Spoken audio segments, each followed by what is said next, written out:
يا نفس إن لم تظفري لا تجزعي.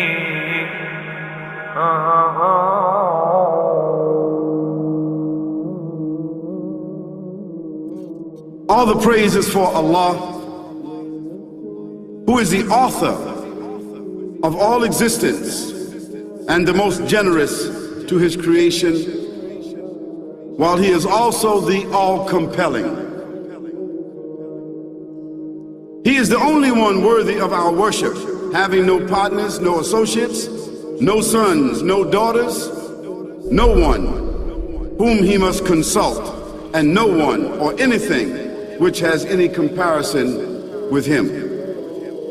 All the praise is for Allah, who is the King of all who claim sovereignty, the only one who has the right to legislate for his creatures. He is the giver of life. He is the causer of death, while death has no effect upon him, because he is the ever-living, the self-subsisting, the eternal and the only absolute. All the praise is for Allah, who has power over all things, and there is in reality no power and no strength, no influence to cause benefit or detriment except through him. It is he who created this complex world, the seen and the unseen, the evident and the speculative, the earth and all that is on it and everything that is in it. It is he who sent his messengers and prophets, alayhimus salam, with the common message of strict monotheism, which simply means that there's absolutely no one worthy of worship, no one worthy of our obedience except the Almighty, the One, the Absolute, and who has no partners. The earlier messages which changed the world in the area in which the prophets were sent,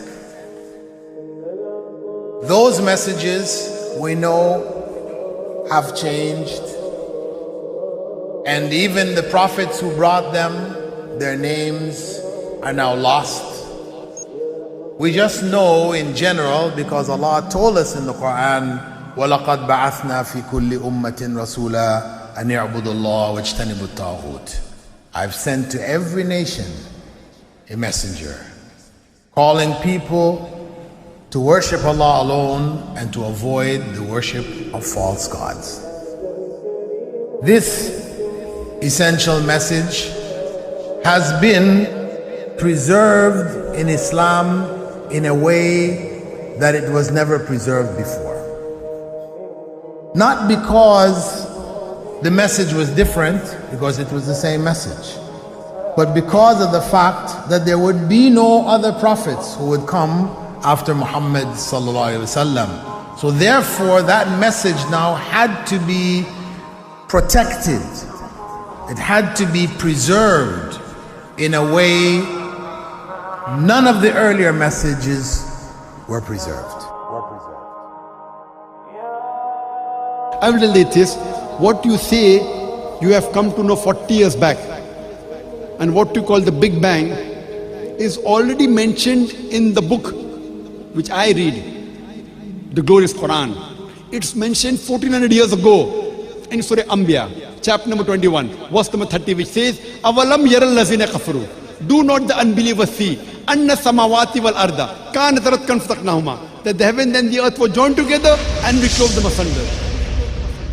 What you're talking about, the Big Bang, I try to imagine compressing a spring.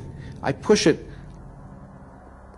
closer and closer and closer together so it's smaller and smaller and smaller, and I've stored a tremendous amount of energy in that spring, and when I let it go, it bursts out, it bursts out, it bursts out. the creation of the universe, which you came to know 40 years back, is already mentioned in this book, the glorious Quran, 1400 years ago. Who could have mentioned that in the Quran?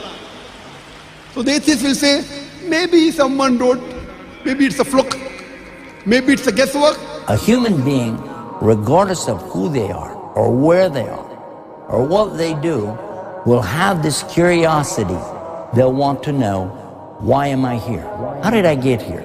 And do I have a purpose? And if so, what is it? The only one who would really be able to answer that question would be the Creator Himself. If there is a Creator, it would be up to Him to tell us why we were created and what He expects from us and what this life is really about. Allah has shown the people from the time of Adam until right now, has shown the people what He wants from them. And it's a very simple thing, and that is that worship be for Him alone without any partners. In fact, we know this life to be a test from Almighty God. That's why we're born, and that's why we die, because there has to be a beginning and an end for us to be tested on. The next life, after this life, no one will ever die again. A bad person or a good person. Both are brought back and they continue to live in the next life, either in good shape or not so good shape, depending on how they did on the test. The worship of the God of Abraham, that was what was taught by these prophets. The Lord of the Arsh and Kursi. We're talking about the Lord of the worlds. Alhamdulillah Rabbil Alameen. We're talking about the Lord of the entire universe and beyond. The entire universe and beyond. You know, we live in this dunya and we are fascinated with this dunya which Allah subhanahu wa ta'ala indeed has created in a beautiful manner. We're fascinated. There are over billions of people which live on this dunya at this moment in time. Over 6 billion people that live on the dunya at this moment in time. This dunya of Allah subhanahu wa ta'ala is so big that there is space in this dunya for billions and billions and billions or more people. But what is this dunya in comparison to what Allah subhanahu wa ta'ala has created out there? This dunya is insignificant. This dunya is meaningless to Allah. It means nothing. It is worthless. So worthless, compare it with the sun. The sun is one star. You know more science than me. You'll be able to tell me better. Take this planet Earth and you place it inside the sun, and you will be able to place 1.3 million Earths in the sun. 1.3 million Earths in the sun. Allahu Akbar. Allah is the greatest. The sun is one star. One star. There are stars out there which are millions of times bigger than the sun. You tell me this, that you need millions and millions of stars to make one galaxy. And then you tell me this, that there are zillions of galaxies out there. Let me tell you on top of this, my friend, after this, whatever you see above, when you raise your head and you look above, whatever you see above, the zillions and zillions and zillions of galaxies, let me tell you, this is everything there is within the first heaven. Everything there is within the first heaven, and Allah is the creator of 7 heavens. 7 heavens.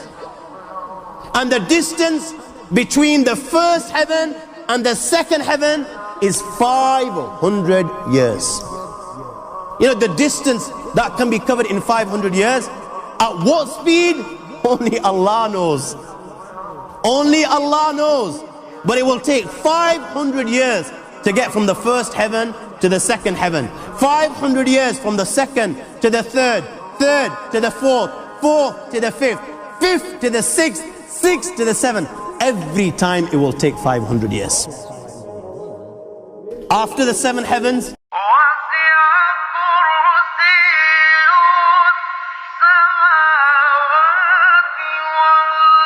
وَسِعَ كُرْسِيُّهُ السَّمَاوَاتِ وَالْأَرْضِ. You all read the Ayatul Kursi. You all know the Ayatul Kursi. After this, you have the Kursi of Allah. You have the chair of Allah subhanahu wa ta'ala.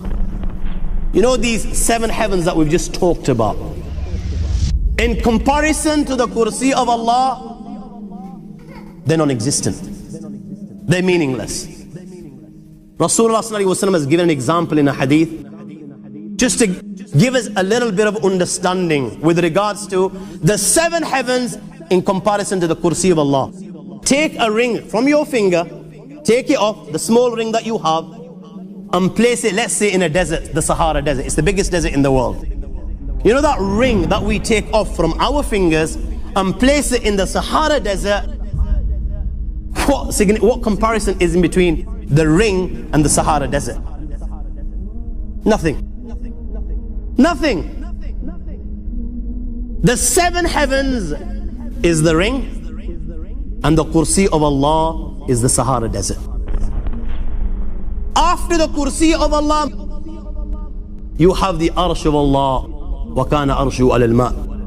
You have the arsh of Allah. Again, Rasulullah has explained, so just so that we can understand.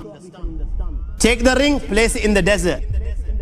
This time, the ring is the kursi and the arsh is the desert. What is the kursi in comparison to the arsh of Allah? Nothing. Then you have angels which carry the arsh of Allah. Their heads are in the 7th heaven and their feet are in the lowest earth. My friends, then you have the Lord of the earth and kursi.